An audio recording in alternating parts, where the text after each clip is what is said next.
Saj,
सहना भवतु सहनौ भुनक्तु सह वीर्यं करवावहै तेजस्विनावधीतमस्तु मा विद्विषावहै ॐ शान्ति शान्ति शान्तिः ॐ पूर्णमदः पूर्णमिदं पूर्णात् पूर्णमुदच्यते पूर्णस्य पूर्णमादाय पूर्णमेवावशिष्यते ॐ शान्ति शान्ति शान्तिः श्रुतिस्मृतिपुराणानाम् आलयं करुणालयं नमामि भगवत्पादं शङ्करं लोकशङ्करं शङ्करं शङ्कराचार्यं केशवं बादरायणं सूत्रभाष्यकृतौ वन्दे भगवन्तौ पुनः पुनः ईश्वरो गुरुरात्मेति मूर्तिभेदविभागिने व्योमवद्व्याप्तदेहाय दक्षिणामूर्तये ॐ नमो ब्रह्मादिभ्यो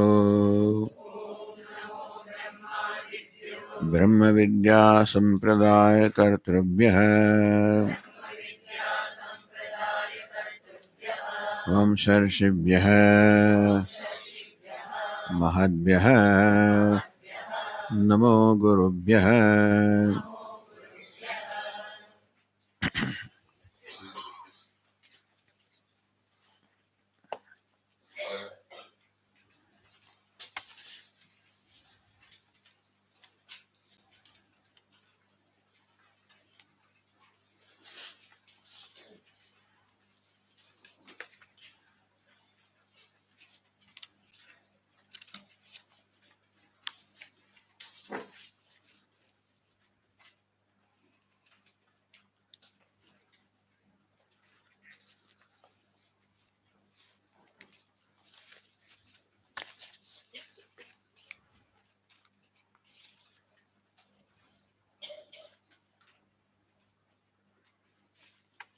In the passage 23, it was said, Yadvai tanna pashyati, pashyanvai tanna pashyati, nahi drashtuhu drushtehe vipralopa vidyate avinashitvat.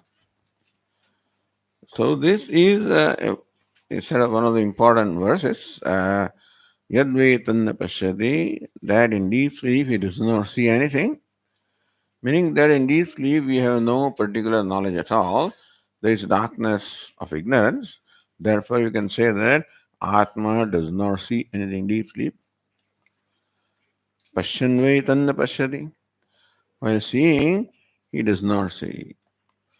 While seeing, because consciousness is the nature of the self, therefore it always shines.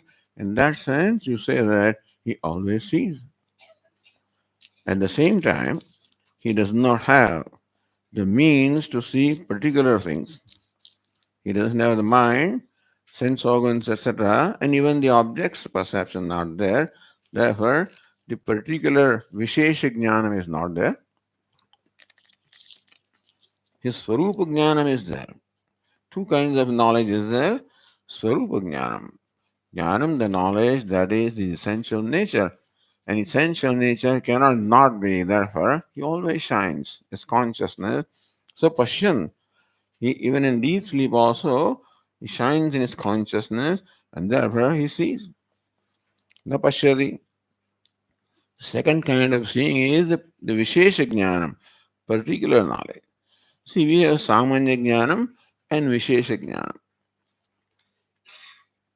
So that this flower is Asti, Bhati, shines, Priyam, this is the Samanya Jnanam, the universal knowledge or the common knowledge that applies to every name and form. And then I know this entity as flower. This is the Vishesha Jnanam or particular knowledge.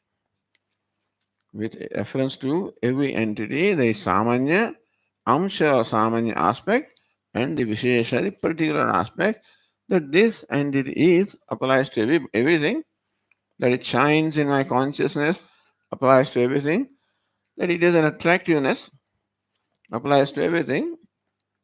We see that attractiveness is a debatable issue. And Swamiji, I am not attracted to this, you are attracted. Even you also will be attracted. Meaning that this object has the potential of being the source of happiness for you also. By you, I mean someone who says, I don't care for this, I don't like it. For that person also, this object has, or any object for that matter, has the potential of being the source of happiness when a change happens in that person, when his mind becomes free from rajas and ragadveshas, his mind becomes sattvic, then even this entity also can become the source of happiness. Therefore, for us also, for anybody, everything can be a source of happiness. Everything is an object of happiness. The asti and bhati that it is and that shines in my consciousness does not require a particular state of mind. But that it is dear, it is attractive, it is source of happiness, requires a particular kind of mind, a sattvic mind. Therefore, there is a debate whether or not this is attractive. That this source of happiness is a matter of debate, but that is there as long as our mind is not sensitive enough to experience the happiness or attractiveness that this entity has. And there a change is required in our own mind, that our mind should become sattvic. Then it sees things as they are. That mind sees Ishvara everywhere. So Sarvam Khalvidam Brahma, all this that is Brahman, that is true for a person enjoying a sattvic mind. Meaning a mind that does not project. Rijas means projection, tamas means veiling. So we veil what is and project what is not. That is the usual case with the mind. But when rajas and tamas are not there, Ishvara who is there is not veiled. And the Jagat that is not there is not projected. Ishvara that is there is not veiled. And Jagat that is not there is not projected. Then I see everything as Asti Bhati Priyam. That is by the way, but the point is that so that is never negated. And therefore in deep sleep also it is said that we feel that I do not know anything in deep sleep state, or that Atma does not see anything in deep sleep. Is seeing, he does not see. The Swarupa Jnanam, the consciousness which is nature of the Atma, is ever there, always shines. In that sense he sees. The Vishesha Jnanam, that in the deep sleep state, these objects do not shine because the means required for that, namely, the mind and sense organs are not there. Therefore, I don't have the Vishesha Jnanam. So he sees, meaning Swarupa Jnanam is there. Pashyan vidna pashyati does not see, meaning that Vishesha Jnanam is not there. The knowledge, which is my nature, is always there. The knowledge arising from the perception of an object is not there in deep sleep because the equipment required, the mind and sense organs, are not there in the deep sleep. How do you say that he sees? I don't see in deep sleep state. Says while seeing, he does not see. How do you say while seeing? Nahi drashtuhu drashte viprilopa vidyate. The sight of the seer never suffers a cessation, meaning that to see is the nature of Atma. Consciousness. So who actually sees? The eyes see, of course, an object. But when can the eyes see? Of course, when the eyes are illuminated by the mind. When can the mind see? When the mind is illuminated by self or consciousness. So ultimately, who is the ultimate seer? Eyes are not ultimate seer, it is the consciousness, the ultimate seer. So he sees. Hence, to see is a nature, therefore, Pashyanvai, always seeing. But the particular flower, etc., require the mind and sense organs. They are not there in deep sleep, therefore, na pashyati, he does not see. How do you say he sees? Because seeing is the nature of itself, consciousness, therefore, seeing the nature never suffers a cessation. It never ceases to be there. Fire is always hot, and so Atma is always conscious. Nahi drashtuhu drashte viprelopa vidyate. The seeing of the seer, that is, the consciousness of Atma never suffers a cessation, avinashitvat, because it is a nature, therefore it is indestructible. Then, if he is always conscious, how come he does not see in the deep sleep state? If you say that he sees, yes, because his consciousness, so he sees, then still does not see. He does not see the particular object. Why? Tadvidiyamasti tata anyat yad vibhaktam yad pashed. For seeing now, not only I should be seeing, but then this object should be there, that is object of perception, which is different from the seer. But that object is not there in deep sleep state. All objects are merged in ignorance or in darkness of ignorance.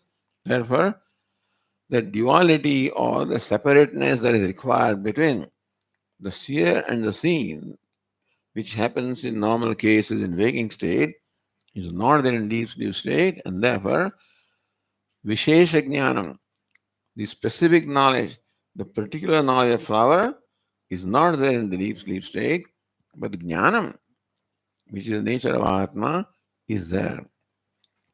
That's why it is said it sees. Because to see or to be conscious is nature, and still does not see, meaning that it doesn't have the knowledge of the particular knowledge of a name and form. Dvidiyamasti tada anyad vibhaktam yat pashet. Because in deep sleep state, that entity such as flower separate from me is not there, which I could see, because everything has merged into darkness of ignorance in deep sleep state.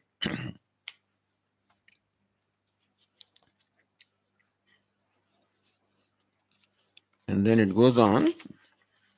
You already read. Tanna jigrati, that it does not smell. Smelling, it does not smell. Who really smells? Well, the organ of perception, namely the nose. But then, when can it smell? When the mind is conscious. When can the mind be conscious? When Atma, the consciousness, is there. So, who is the ultimate smeller? Ultimately, the self is the ultimate smeller. So, he is there.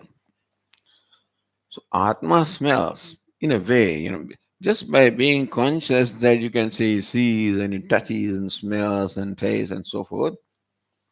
So ultimate seer is Atma, ultimate taster is Atma, ultimate smeller is Atma.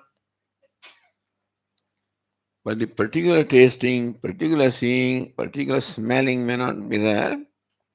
If the organ that is required for that particular experience is not there, so while smelling, meaning that because he shines as consciousness, so he's ultimate smeller, so he smells just by being conscious.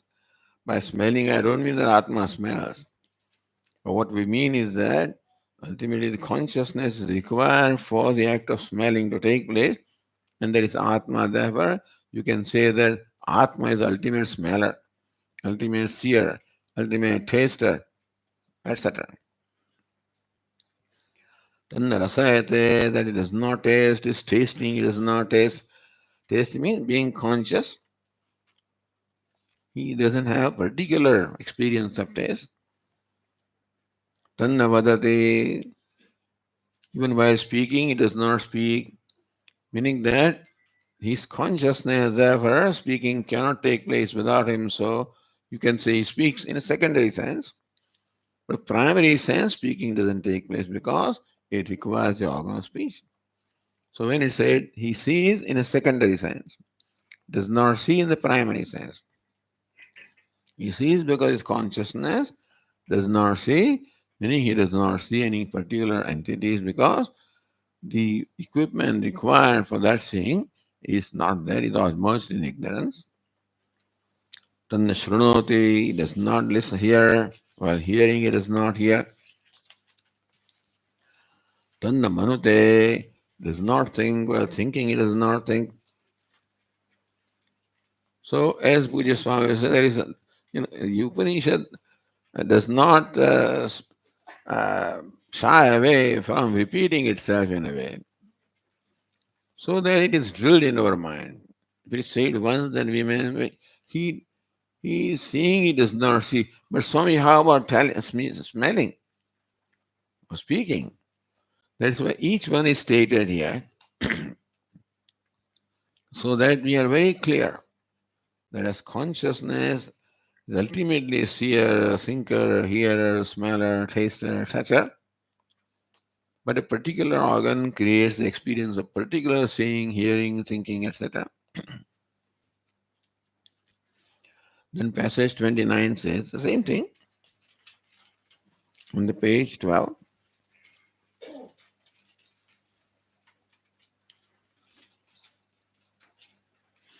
Yadvai tanna sprushate, sprushan vai, tanna sprushate, nahi sprashtuhu, sprashtehe, vipirilopo vidyate, अविनाशित्वात् न तु तद्वितीयमस्ति तथा अन्यद्विभक्तं यत्स्पृशेत्. So while touching, he does not touch, meaning his consciousness. In that sense, he is the ultimate toucher. So while touching, but the particular experience of touch is not there because the organ of perception of touch is not functioning. So he does not touch. The universal touch is there. The particular experience of touch is not there. How do you say that he touches? Nahi sprastuhu sprustehe vipreti. The touching of the toucher never ceases a cessation. When the consciousness of the toucher does not cease a cessation, but then the particular act of touching is not there. Next one. Yadvai tanna vijanati vijananvai tanna vijanati nahi विज्ञातुः विज्ञातेः विपरिलोपो विद्यते अविनाशित्वात् न तु तद्वितीयमस्ति ततः अन्यद्विभक्तं यद्विजानीयात्.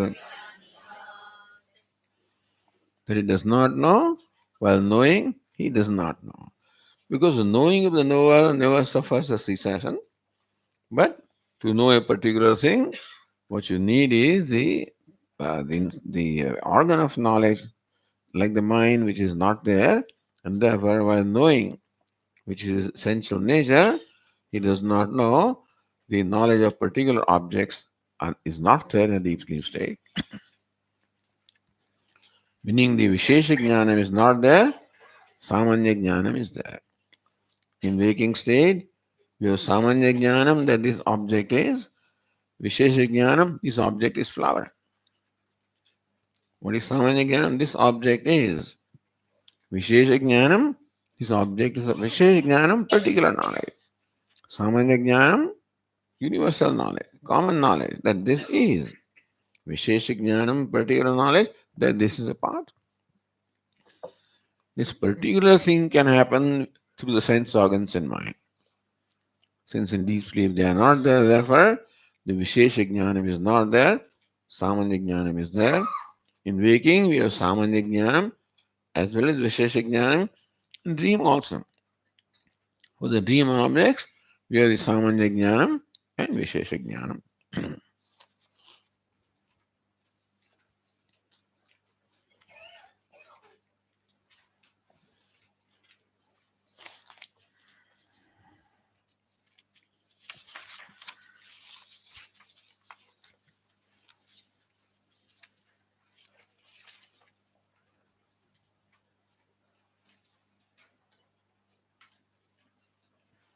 Evam sushupto, thus in deep sleep state, there is no duality, and therefore the Vishesha Jnanam is not there. To contrast the experience of deep sleep, what is brought to our attention is the experience in the waking state, where the Vishesha Jnanam also is there. So, next passage,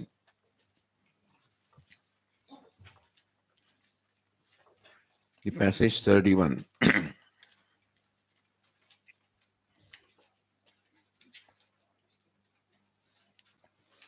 Yatra va anyat iva स्यात् तत्र अन्यः अन्यत् पश्येत् अन्यः अन्यत् जिघ्रेत् अन्यः अन्यत् रसयेत् अन्यः अन्यत् वदेत् अन्यः अन्यत् शृणुयात् अन्यः अन्यत् मन्वीत अन्यः अन्यस्पृशेत् अन्यः अन्यद्विजानीयात्. So again, everything is wrapped up in one verse. On the other hand, as in waking state, yatrava anyat iva syat, when there is something else, as it were, anyat iva, there is iva, even as though, where there is as though duality. As in waking state, when there is as though something else or someone else, then one can see something, one can hear something, one can smell something. Meaning that that experience to take place, we require the duality of the seer, seen and seeing, smeller, smelling. Thus, this duality, anyat, another one is required. So, in the waking state, the ignorance presents all this duality. The point is, there is no duality in the deep sleep state, Swamiji. Where does it come from in the waking state? Something that is not there in one condition and is there in another condition will be called mithya. Satyam means that which is there at all the times and all conditions. Therefore, that which is there in waking, dream, deep sleep, that alone can be called satyam or truth. And that which is there in one state and not in another state is only incidental. Therefore, all this duality that we see in the waking state is incident anyativa, as though there is another one. Therefore, this division of the subject and object is created even though originally it is not there. Meaning that in reality, the subject is not, object is not different from subject and vice versa. How do you say, Swami, that I am the object, you are subject, that I am different from you, and you are the object, I am subject, I am different from you? That is true, but if you are really different, really, really different, then in deep sleep, where did that difference go away? Where did it go away? If difference was real, what is called real is that which exists or which obtains under all conditions, in all periods of time. That alone is called satyam, abhaditam, which can never be negated. That is called satyam in Vedanta. So, what does Vedanta call satyam? Abhaditam. What is bhadatam? That which can be negated. The whole world becomes negated when all the colors and forms become negated when I close my eyes. All sounds become negated when I close my ears, etc. And the whole world of names and forms become negated when I withdraw my mind and go to sleep. Meaning that these things are dependent upon my seeing them. Are they there because they are there, or are they there because I see them? You are there because on your own, or you are there because I see you. You are there. I mean, I will not complicate it much, but the point is that ultimately, what we call the duality is an appearance, just as we have the duality in the dream state. In the dream also, sometimes I have a similar experience that I am conducting a class and there is an audience sitting there and listening to me. So in a dream, when I have that experience, where did all the listeners come from? There you were attending a retreat. You did not have to pay any, fees, isn't it? We did not have to build a hall. You did not need any sound system, but it's all created, projected by the mind. The dream state, it is all projected that we accept. Because when we wake up, then it's not there. Therefore, we know that in dream also, even though it appeared, it's not really there. So in the waking state also it appears. How do you say it is there? Just listen, when I was dreaming, I had a similar experience. At that time, I thought that that is real. That there is a real audience there, and there is a real speaker here, and there is a real setup there. This is what I thought in a state of dream. Only when I woke up, then I realized that it was all my imagination or the projection of the mind. How about the waking state? No, this is real. This is all tangible. In a dream also, I was doing that. At that time, this was tangible. So, what is the basic difference between the dream and waking state? We think that this is all tangible because I can touch Swami, I can strike. But that also happened in dream, where I could do the same thing. Therefore, dream also is not substantially different. Waking is not substantially different from dream. I have to say all of this. Anyat eva syat.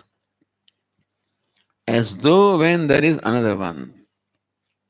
As though means really another one is not there, but conditionally it is there, meaning that really you are not different from me. It depends upon what I mean by me. If by me or I mean this just the body or the self confined to the body, then everything outside of the body is different from me. How do you say that you are only confined to the body? What is your essential nature? I. Who am I? I. So what is the height of that I? What's the dimension of the I? What is the attribute of the I? Only when I say man, woman, tall, short, then all attributes come. But I itself that I am using is I that you are using, is I that like in the ocean there is water and all the waves are there. The self of each wave is water.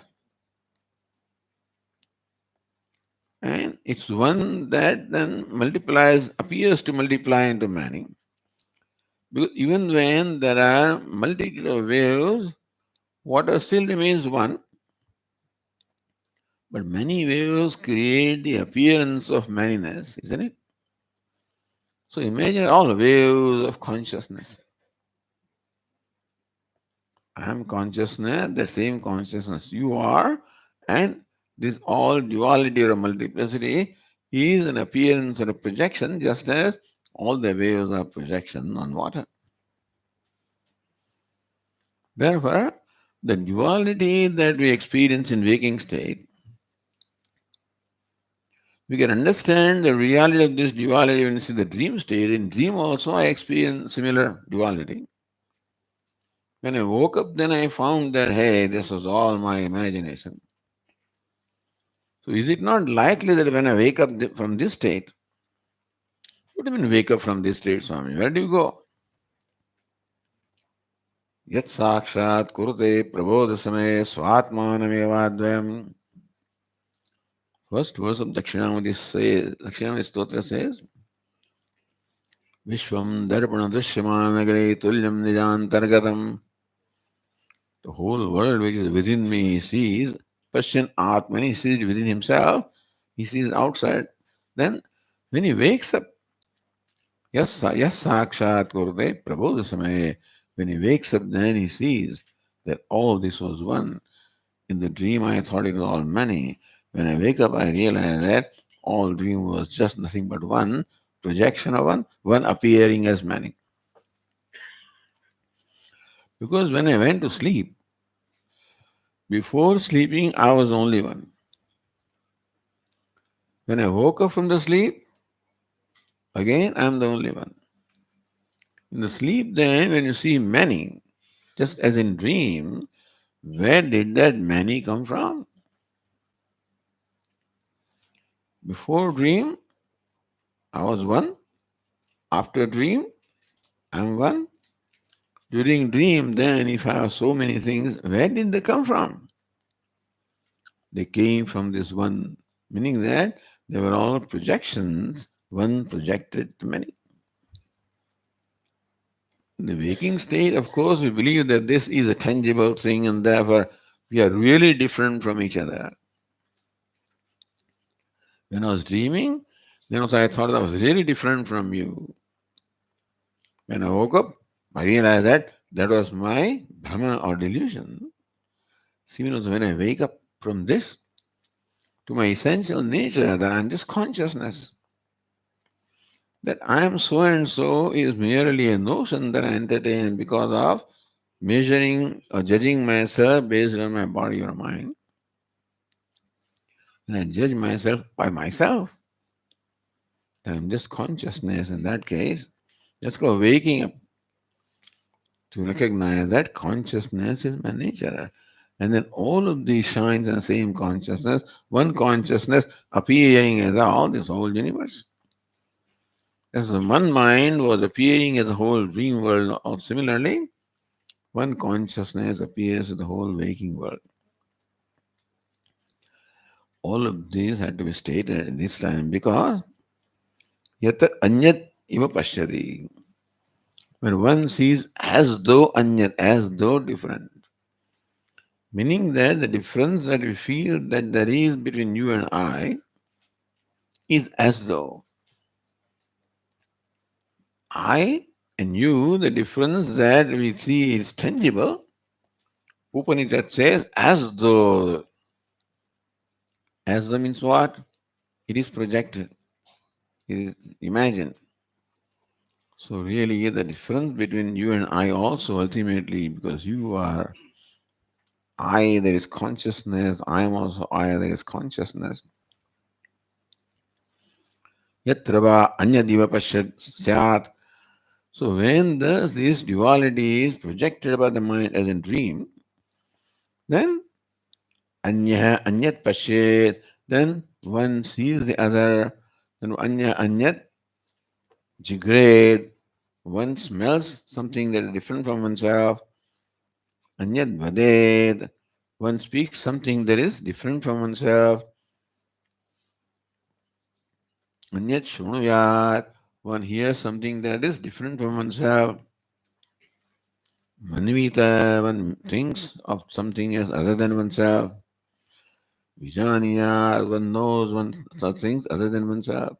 In all various functions of sense organs and mind. So we think that we are all different. But Upanishad is as though different. You are as though different from me, or I am as though different from you. What do you mean, Swamiji, as though? Why you eat, then does it mean that my sanghar is appeased? When you drink, then is it that my thirst is quenched? When you sleep, that does it mean that I sleep? No. We are different in every way. How do you say that there is oneness? So there is duality, just as it exists between various ornaments. So every ornament has name and form and has a different use. That bangle is worn in the wrist and the chain is worn in the neck, etc., etc.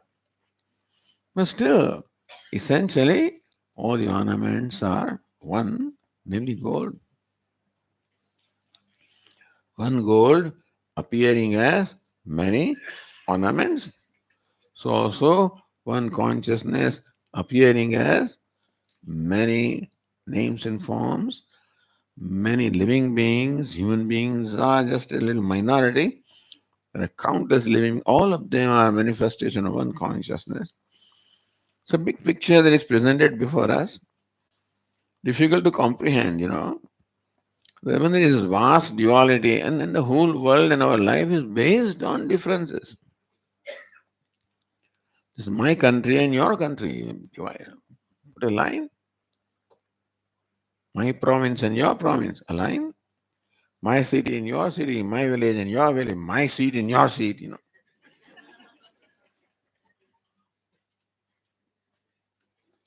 Thus we keep on putting lines and dividing things. By doing that, we think that, well, this is mine. I own it.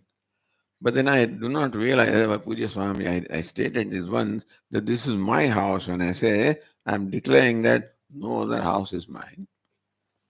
This is mine, that means nothing else is mine. And thus, by claiming the ownership, we are as though confining ourselves. So, anyat iva, when we create the duality, creating these names and forms is one aspect of creating duality. But taking the names and forms as different from me is a real creation of duality. When I confine myself to this body, then everything outside the body is different from me, no doubt. But that required that I first confine myself to this body, is it not so? Then only you are different from me.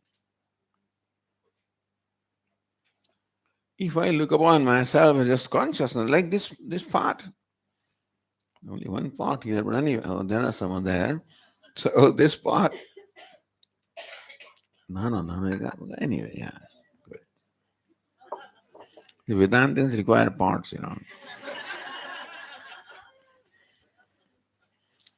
So one part space and another part space. Then in Silasburg also we have a whole lot of things there. There are parts and pans and crystals, and here also there are a lot of things.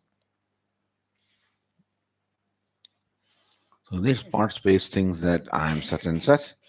That part space thinks I am such and such. The space thinks that I am part space, as I said, and feels or suffers from a sense of confinement when the space brands itself as part space. Then poor thing is different from other part space, different from the total space. So anyad eva.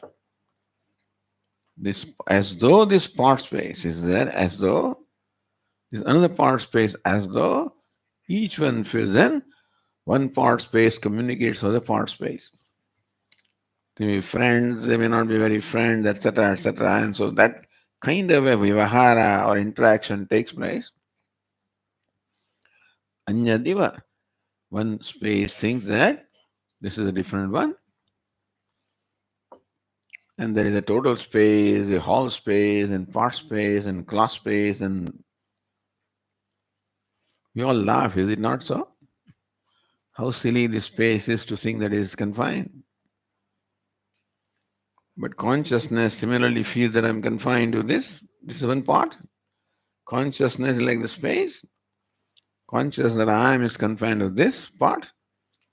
You are so anyat iva syat, as though the consciousness is divided into countless parts or upadhis,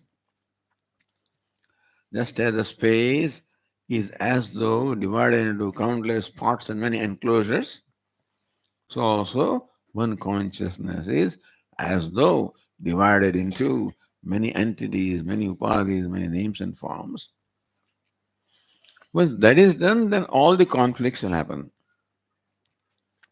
Because when the two are there, different from each other, it's not possible that you maintain harmony all the time because a distinct personality and distinct personality here. Anya divasya tatra anya anyat pashed, and one sees something different from oneself, hears something different from oneself, smells something different from oneself, speaks something different from a person, etc. So this is the state of ignorance or the state of division of the duality.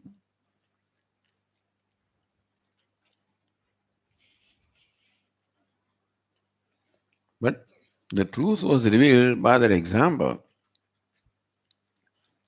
of a an embrace of a man and woman as though by example of deep sleep to show the identity of Jiva and Brahman. In deep sleep, the Jivatma as though embraces Brahman, and in that they lose the sense of individuality and become one. See, so that cannot become one unless they are really one. The two cannot become one unless two is not real. So the Jiva feels himself as different from Brahman. The deep sleep state is a state where Jiva and Brahman become one because in the deep sleep state there is no distinct identity, there is no individuality, all of that is merged into one experience of unity. If two were different, they cannot merge into one. So is the deep sleep experience real? The deep sleep experience of unity, is it real? Or the waking experience of duality or multiplicity is real? When many waves feel that I am different from other waves, is that real? Or when they all merge into water, then they think that I am water, is that real? It's not for no reason that this deep sleep experience is presented to us again and again, because that is an experience very close to the truth. There, when it says that the jiva embraces Brahman and loses the sense of individuality, that jivatvam, the sense of limitedness, is lost there. It cannot be lost had it been real. That is called real, which will never change, which will never go away. The fact that this separation goes away between jiva and Brahman, or between any other two entities, in deep sleep, all that duality merges. Is because when that duality appears, also it is not real. So is the waking, the duality of waking state, is it real? Or the non-duality of deep sleep is real? Which is real? If this was real, it would never merge. The fact that everything merges into one, that means that the separateness that appears in the waking state is projected, is not real. So anyat iva syat. About the waking state, the Upanishad says, it is as though the other one. Meaning that other in the quotes is something that is projected, something that is created, projected.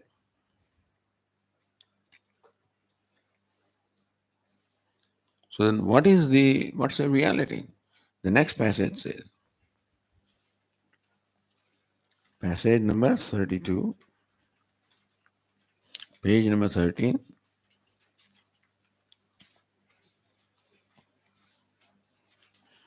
See, you should have the passage in front of you because we are discussing that passage and discussing every word of that passage. So then, if your book is closed, then you do not know what I'm talking about, unless you, of course, remember the passage and all and the words are very clear to you and so forth. Then it's all right. But otherwise, these the way we are doing things is that we discuss almost every word of the passage where necessary. And therefore, when you're listening to this, it should be in front of you. And those who cannot read Devanagari, for them there is the transliteration. So let us come to the passage 32. Salilah eko drashta advaito bhavati yesha brahmaloka samrat itiha enam anushashasa yajnavalkyaha enam anushashasa yajnavalkyaha. Thus, Yajnavalkya, in fact, instructed Anushasanam means teaching, imparting the knowledge, or Upadesha. So, thus Yajnavalkya instructed Janaka. What did he instruct? Eshaha Brahmaloka Samradite. Hey Samrat, O Emperor, the deep sleep state that is in the discussion is Brahmaloka. Brahmaloka. The Brahmaloka, if Tatpurusha is used, then Brahmana Loka, the world of Brahma. But Brahmeva Loka, Brahma itself is Loka, then Brahma Loka means Brahman Loka of the nature of Brahman. Again, continuing the discussion on deep sleep, on the state that this Jivatma has in deep sleep, continuing the discussion.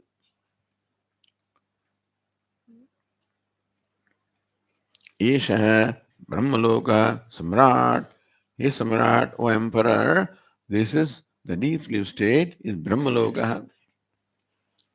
That is all we have. The closest to moksha is deep sleep state. The reason why the Upanishad keeps on only referring to deep sleep state, well, that's the closest example that we have to freedom. When we are feeling free in the deep sleep state, because we become free from a sense of individuality, because we are free from identification of the body, mind, sense complex, then in deep sleep there is no individuality. I cease to be an individual in my sleep, and you cease to be individual in your sleep.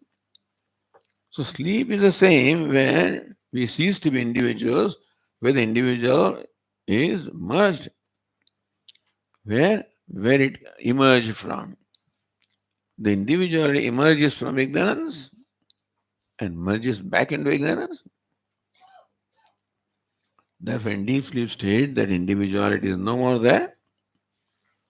That is when we experience we don't know, but we experience our true nature. The reason why the deep sleep state is taken again and again for description is that is the state when we experience our true nature. At that time, we do not know what we are experiencing, which is unfortunate. If we were conscious in deep sleep state, then I say we would experience moksha. But Bhagavan has kept that much for ourselves. He says, no, you consciously experience that. You consciously create a state of deep sleep for yourself. And what is that? Freedom from all identification. In deep sleep state, it happens by Ishvara's scheme that we first become free from identification, the gross body, while falling asleep. Then the mind also, subtle body also. All that remains there is the causal body. All the differences of the gross and subtle body, they're all merged. They can merge provided that duality is not real. Otherwise, it cannot merge.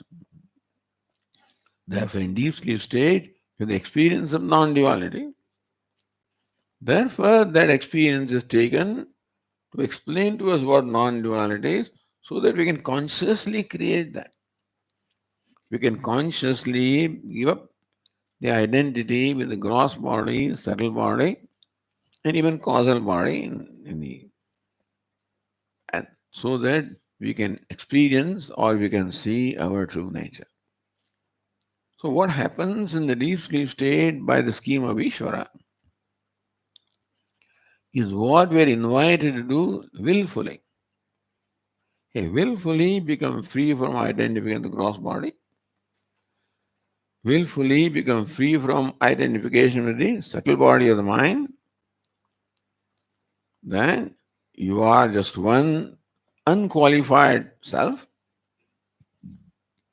The body mind qualifies, and therefore I feel I'm an individual self. Then you are one with the total self, Brahman. See, consciously is done, then you recognize the identity of yourself, infinity or Brahman. Isha Brahmaloka Samraditi. O Emperor, this is the deep sleep state is Brahmaloka, Loka of the nature of Brahman, that is infinite or boundless, that is the world of boundlessness or Brahman.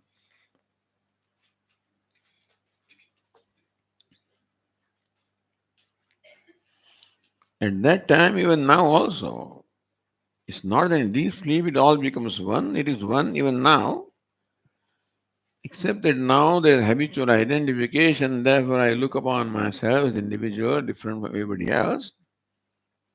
And by Ishvara's scheme, that identification drops off in deep sleep. Therefore, I'm very close to the reality of myself.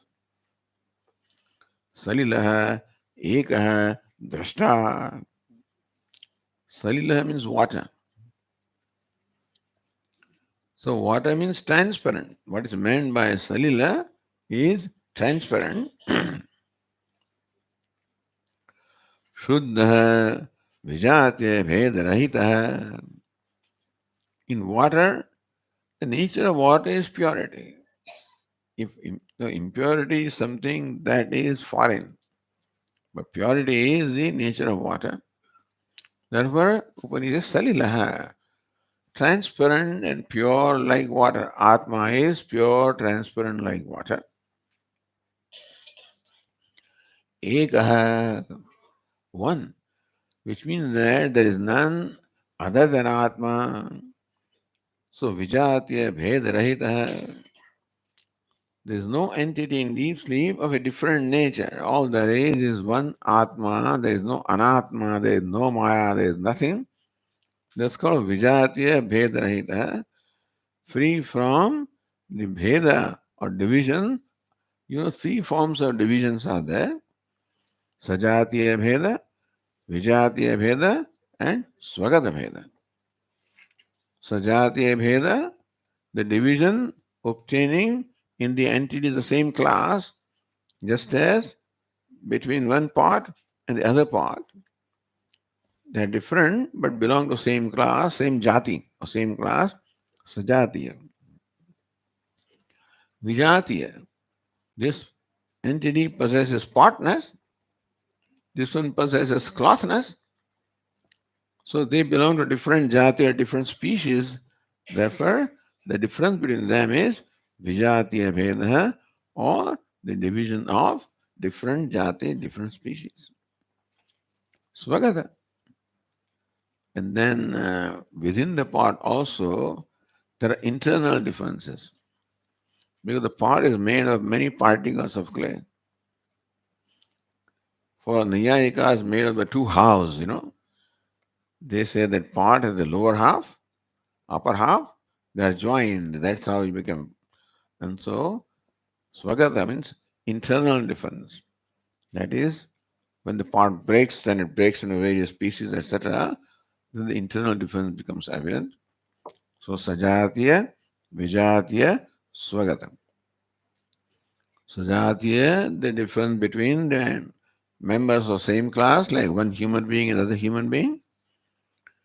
Vijatiya, the difference between the members of different class, like the human being in the table. And Swagata, the internal difference, just as between my limbs, hands and legs. So even though I am one, there are internal differences. Sajatiya, Vijatiya, Swagata, Bheda. This kind of divisions are there. What is one? That which is free from all these kinds of divisions. All right. Okay, we'll continue.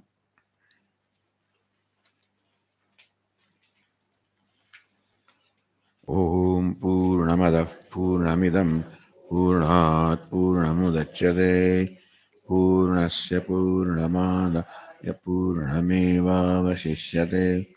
Om Shanti Shanti Shanti. Shankaram Shankaracharyam Keshavam Badarayanam Vande Bhagavanto Punah Punah Ishvaro Gururatmeti Murti Bheda Vibhagine Vyomavadyapta Dehaya Dakshinamurtaye Namaha. Om Shanti Shanti Shanti. Hari Om. Shri Guru Bhyo Namaha. Hari Om. Now there is tomorrow morning is the last